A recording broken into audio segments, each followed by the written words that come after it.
You'd think we've never used PowerPoint before, but anyway, yeah, I'm working with Ducks Unlimited Canada, and Fawn is from the Canadian Cattlemen's Association, and I think it's exciting that we were invited to talk to your group today because now really is the time to explore that connection between cattle and conservation. I think that for a long time maybe that that relationship wasn't explored and built on, and really with what's going on now in in carbon and making sure that we protect our water and looking at biodiversity across our landscape, I think this is the time to be having these conversations. So just a quick overview. Fawn was going to give some quick facts about the beef industry. I'm not too sure what the background is of the folks that are listening in today. So to give you, I'm getting some feedback on my. Is everybody hearing that?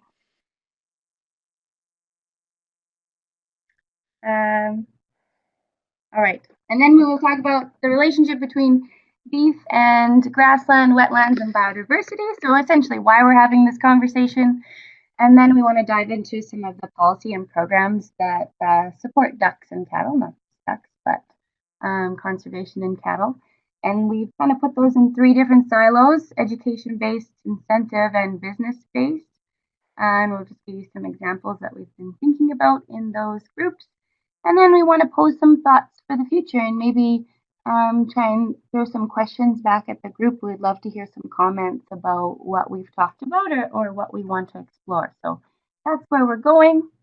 Do we have Fawn now? Yes, can you hear me? Yes.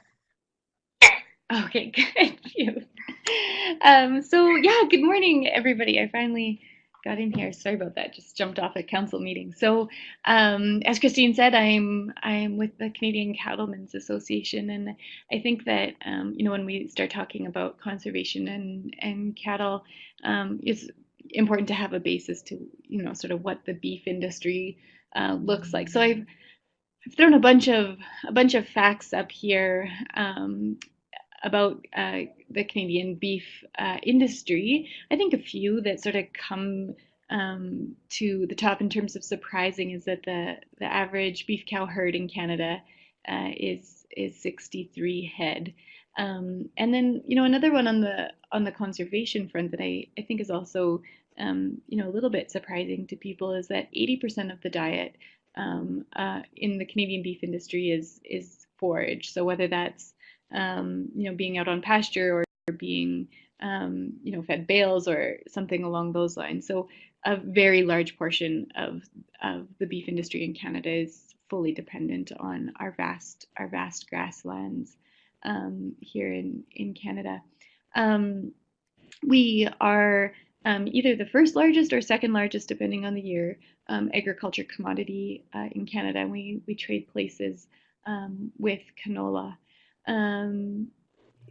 About around 46% of Canadian production is exported, and we produce 3 million pounds of beef annually. Certainly, when we're going on to the next slide, although we're a big industry, am I able to switch the slides? Oh, I can. Kristine, can you? So going on to this, although we are a big industry in Canada, we also tend to be a very small margin business here. And I think that that's been a large driver of the loss of grasslands that we've seen over the last number of years. And that loss of grasslands, as many of you know, has been quite significant. So just to be very blunt about it, it can be pretty tough to compete on the cropping side, and so we have seen a conversion of grasslands. So the National Beef Sustainability Assessment that was completed noted that the average long-term margins for a 200 head cow herd provides an annual income of $17,500, and that between 74 and 85% of the cow-calf sector actually also relies on an off-farm income. So when we're thinking about conservation and cattle production, I think that these are a number of factors that we have to take into consideration. That there are a number of smaller farms, so average 64 head. The average age is 53, and that people are working off the farm. But certainly that also, I think, on the flip side, really speaks to how much people love this industry and how dedicated they are to it, to be spending all their spare time and energy there. So I think there's also great opportunity that goes along with that. So I did just want to spend a little bit more time looking at the grasslands, going on to the next slide. Um, and so we have some information here just on grasslands, wetlands, and biodiversity that goes along with those grasslands and wetlands that are absolutely the backbone of the beef industry. So going on to the next slide, in terms of how much land does the beef industry utilize. So this came from the National Beef Sustainability Assessment. So certainly the largest portion of land that we use is pasture, then hay, then barley, and then other feed crops. So we really are a big user and I would say protector also of pasture and hayland. On average, it takes between 37 square meters to produce 1 kilogram of live weight in Canada. And of course, that's an average average number, because it takes a lot less land in PEI than it does in BC to support a cow. But those are our average numbers. So going on to the next slide, also, I think it just really drives home that the more cows that we have, the more grasslands that we have. And as we see cattle numbers decline, we see grassland acres decline. And given the very large loss of meaningful loss of grasslands over the last number of years, I think that that's a pretty important number to pay attention to, that as cows go up, so do grasslands. So we did see a 5 million acre decline in 2016, and then followed, which was following a 4.9 million acre decline from 2006 to 2011. So nothing that anybody on this call doesn't know, but I think those are some numbers for us to be paying attention to. So next slide, and Kristine's going to talk about wetlands. Yeah, so again, I probably don't need to list off these stats to this particular group, because I think some of you have even likely been part of the calculations of these numbers, but we know that over 70% of wetlands have been lost in some of the settled areas of Canada, and as much as 90% in some other areas. We're still losing huge acres of wetlands every day. And I think that takes us to who does own the remaining habitat. And of course, that's largely our private landowners.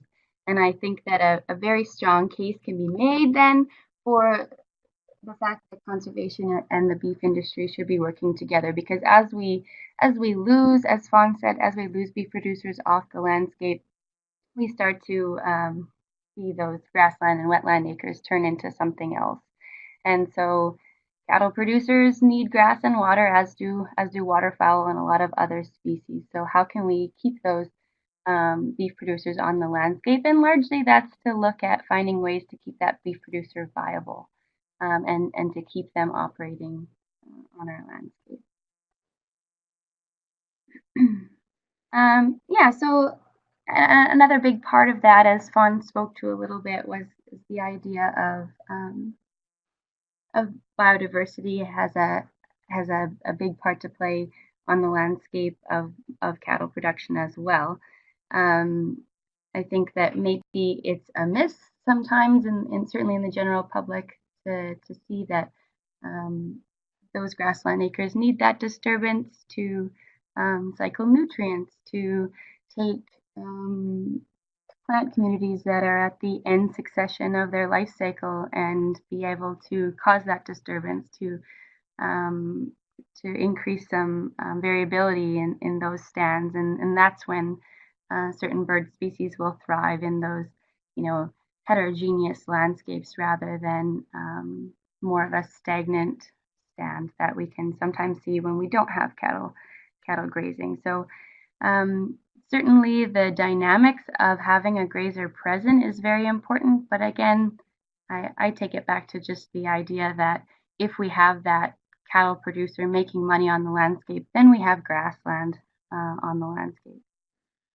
Some other interesting numbers that came from the National Beef Sustainability Assessment that Fawn spoke to already are that the cattle industry uses about a third of the total ag land in Canada, and that contributes to 68% of the total habitat that's delivered. So we're only using a third of the land in beef production, but it's providing a lot of the habitat that we have, and I think that that's just something that we can shout out about for the beef industry. And then I would maybe throw it back to you, Fawn, to talk a little bit more about the grassland loss. Is that what maybe you're not there?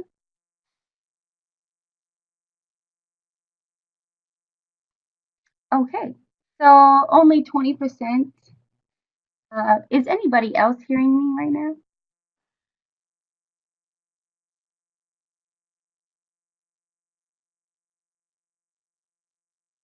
Hmm. I hear you Okay. just fine, Kristen. Okay. Thank you. Oh, can you hear me I'll now? keep going. Yes, yes, I can. Oh, okay, cool. I can jump in here, Kristine. Sorry. So just driving home the message about the loss of Canada's grasslands. So less than 20% remain intact. And certainly that's not only a concern in Canada, but also as they extend into the US and into Mexico. With NCC, I've been giving a few presentations, and I think one of their key lines is, what's the most endangered ecosystem in the world? And, people might think of the rainforest, but they certainly don't think of grasslands, but that is the case. So, and along with that is that the Canadian agricultural system has lost biodiversity at quite an astounding rate. And so it's not only that we're um, losing agricultural land and grasslands, but certainly that biodiversity within that agriculture system is declining. And I think that makes makes complete sense in terms of what we see happening, but I think is something to be acutely aware of. So we can go on to the next slide. Yeah, so with that kind of premise, we want to just then maybe dive into some of the programs and policies that support ducks and cattle on the landscape. So we've, as I said, put these in three different kind of silos. The first is education based, and there are numerous programs that we could have put in this list, but just to give a couple of examples, starter would be the environmental farm plan. It's a workshop process where you do a self-assessment of your farm and you look at the environmental strengths that maybe your farm has or contribute to, but then also the areas of concern. And you are able to create an action plan and timelines for improvement. And what's great about this, I guess, is that it's usually rolled out in conjunction with some sort of cost share program to implement those action plans. Because one thing to learn about where you can improve, and another thing if you don't have the money to do so.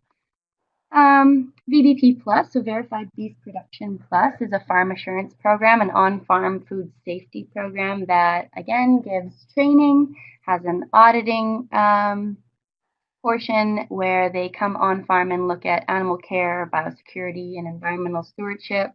It's a lot to do with record keeping. And again, this provides, gives some assurance to the individual producer, but it also helps us or helps the beef industry as a whole to be able to, be accountable or hold people accountable. And another one, which is a great program, is the Multi-SAR program. It's again a ranch assessment but this time for habitat for species at risk, and it's with a whole bunch of different partners that come to the rancher and do an assessment, a whole farm assessment, and then help them with tools to improve or continue to provide wildlife habitat.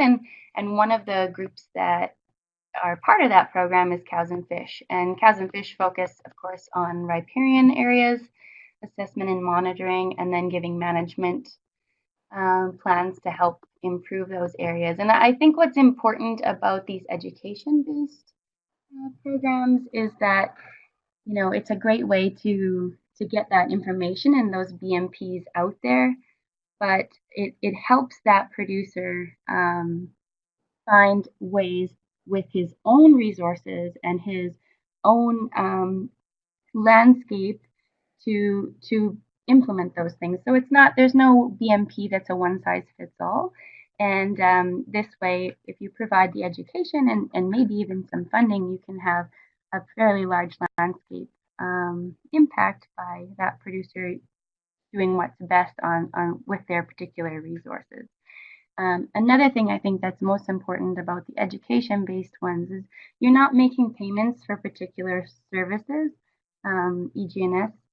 You're instead educating that producer so that he can improve his and giving him tools to help improve his bottom line, which again, helping improve the viability of that producer and keeping them on the landscape, I think should be the ultimate goal. So moving to incentive-based programs, I think it's kind of fun that we have these three particular programs on the same slide. But of course, Alice is a annual per acre payment for EG&S maintenance. And of course, it's funded government and private funding. And then I'll just jump down maybe to the conservation easements are a legal agreement for perpetual or a given long term to protect those conservation values, and usually for a one-time payment. And so again, that's usually government or mostly private funded.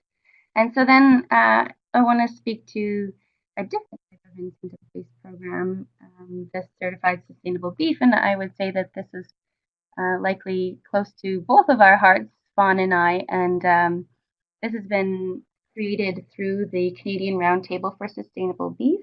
It's the Certified Sustainable Beef is a framework that certifies ranches, feedlots, and processing facilities to sustainability standards that have been created here in Canada.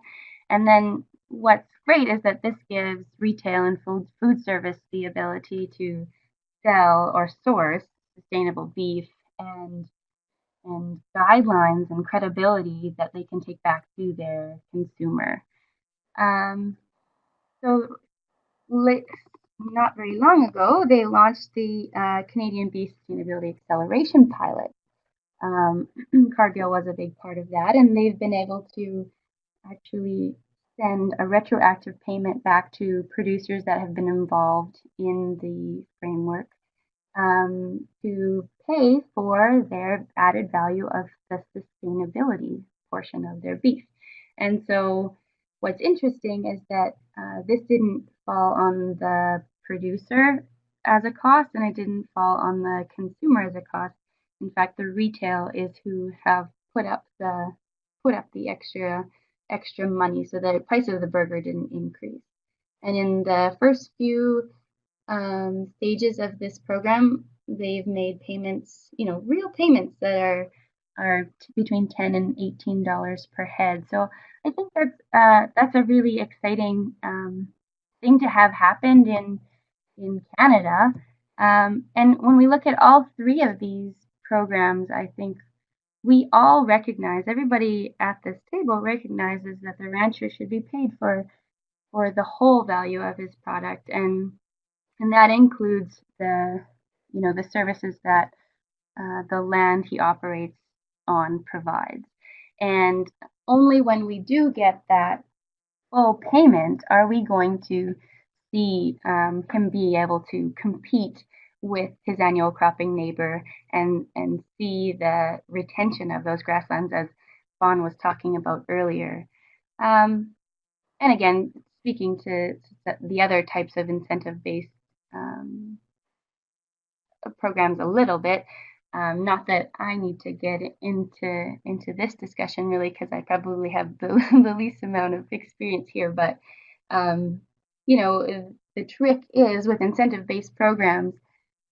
If somebody is donating me dollars, they want to see their dollar improve the landscape rather than it's very hard to sell the status quo. So how do we get the whole value back to that producer when we want to try and see that improvement or that marked improvement on the landscape? And that's why I think this certified sustainable beef is a really exciting program. And then I'll throw it over to Fawn to talk about the business-based models.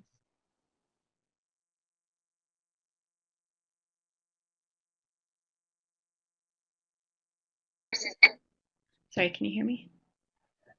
Yes.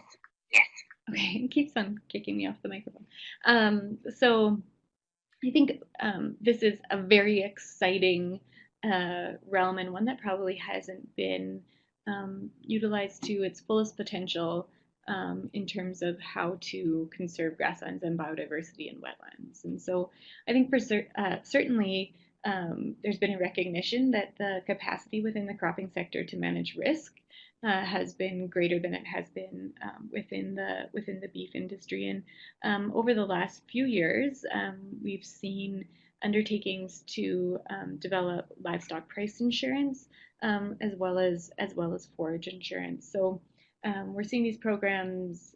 They've started in the West and now are moving east, and I think that this is going to be a really key portion of making beef producers be able to be more competitive with their neighbors.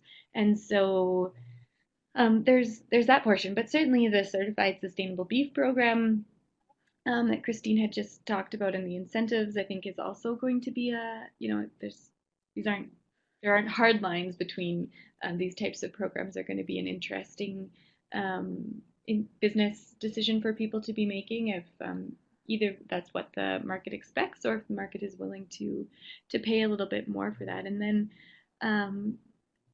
right now, there's also a number of discussions that are going on both with the environmental community, but also with the business community on how to, offer perhaps rebates or, on seed or rebates if you're participating in these types of programs or, how can different organizations perhaps help with access to capital or so I think that this is really just scratching the surface and we're going to see a lot of movement in this area as there has been more recognition of the full value of having beef within the landscape within a sustainable Canadian agriculture landscape. So I'm pretty excited to see where this goes. Yeah, so just to then leave you with some thoughts, I think we'll just throw out some ideas and see if we can get any comments back from the group. Certainly, how could the newly announced federal environment funds be, utilized within our two groups, conservation and beef? How can we show them that that's a good fit? There are many programs that are out there outside of Canada that I think would promote both conservation and the beef industry.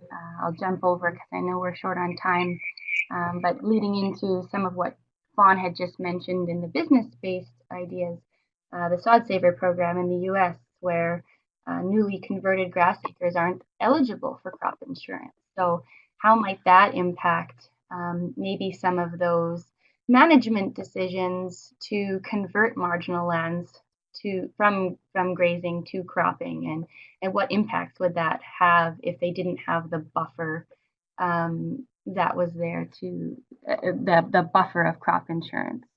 And then, yeah, just to throw to the group, how do you think that our organizations could better engage the beef industry, and or vice versa? How can the beef industry better come to us and look for opportunities? So I think with that, I would love to hear some comments from the group about what we discussed.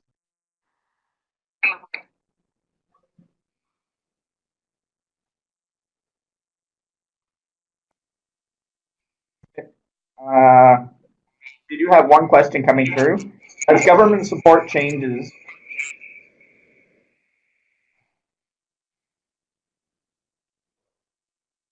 Sorry. Oh, it's written there. sorry about that. I'm going to have to mute one of your mics because it's giving us feedback. Just a second. Okay. As government support changes the relative profitability of crops versus beef, have you calculated the level of support per unit of production of the crop sector versus the beef sector?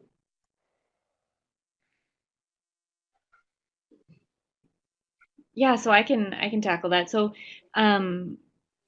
actually right now the Environment Committee at the Canadian Cattlemen's Association, along with the Domestic Agriculture Committee, is looking at something a bit similar. We did have last year when we tackled the tax changes that were put forward. We did look at the differences in profitability in beef and cropping, and so and saw some significant differences, of course there, but so we will be looking at that coming forward. So, and I'm sure we'll be happy to share that afterwards.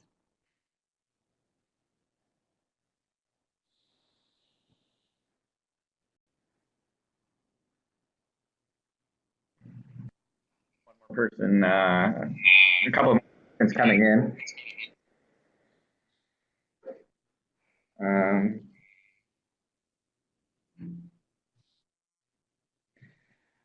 What does the long term suggest for grassland conservation when one considers the likely impact of climate change on agriculture?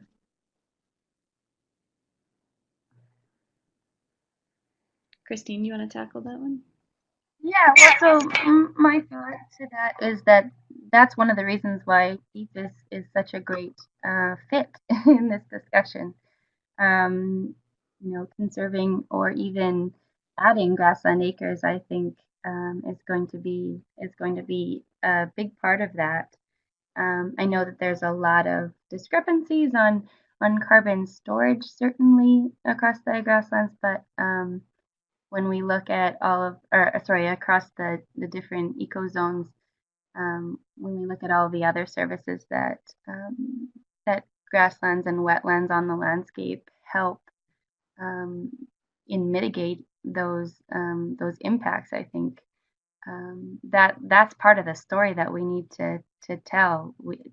Cattle production has an important role on this landscape, and part of it is to have these important resources for how we're going to be resilient against climate change. Dawn, do you have anything to add to that?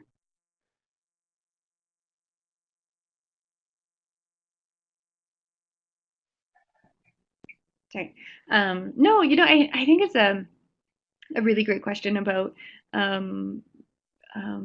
how Canadian agriculture producers in general are going to be able to respond to this, both in terms of the carbon policy that has come forward from the federal government and that's getting implemented provincially, but then also in terms of building resilience within the agriculture system. And so certainly having a dynamic landscape, I think, is certainly part of that. Carbon sequestration, zero tillage, all the good practices that we have, I think, are going to be our solutions, and I think it's going to be exemplified that just how important it is that everybody has those good practices in place, because certainly with the impact of climate change, you don't get a lot of, or perhaps any room for poor management, and so I think that that's going to come forward. Um, but I think that the beef industry, I think people are looking for a quick solution on that, and we've seen a lot of don't eat meat, and I'd I I think that when you actually look at the overall all numbers, and Dr. Frank Mitloner just released an article on this, I think just yesterday. If you have the time to look it up, I think it's really resounding that that that's not the solution in terms of numbers, and so but that doesn't mean um, that we can't be responsible stewards of the land, and that we can't increase our carbon sequestration and decrease our greenhouse gas emissions, and certainly something that the industry takes really seriously. Okay, we have one more question. Right, I see. Beyond the CRSB label, has there been success with niche marketing of beef raised on native prairie that supports species at risk? Yeah, so Erica, I think that's a great question, and I hope that that's a place that we can get to, and I something that I feel a lot of frustration with is when you see a antibiotic-free product in the marketplace, and to me that's a product that I think the marketing behind that is very weak, and the justification behind that is also very weak. Yes, maybe responsible antibiotic use or something along those lines, but somewhere where I would like to absolutely see marketing and the supply chain be able to head in a direction is, perhaps something on protecting native prairie. I haven't seen a program that, at a large scale, but perhaps on a smaller scale is where that needs to start, and would be able to grow, because I think something like that is that's really really meaningful, and I hope that we get sophisticated enough that we're able to communicate that to the people that do want to support that type of a product. So I think that's a good question, and if you have ideas on how to move that forward, I think the CRSB framework is a good step in the right direction, and it certainly does have indicators under natural resources that do acknowledge the importance of that. But um, I don't want to undermine the program at all. But that's not its sole focus, and it doesn't focus on that it has to, for example, be native prairie. And I think the program has a ton of value, but that specific area isn't fully covered there. But I think it's a good idea for the future, and maybe this will open doors to be able to do those sorts of programs.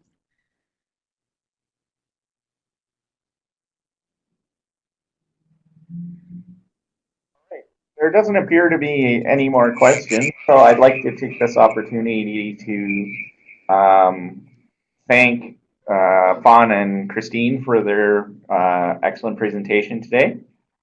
I would like to thank everybody for joining us, and if you have any additional questions for either Fawn and Kristine, please feel free to get in touch with me, and I can certainly forward any questions they might have. Thank you, everybody. That's great. Thanks so much.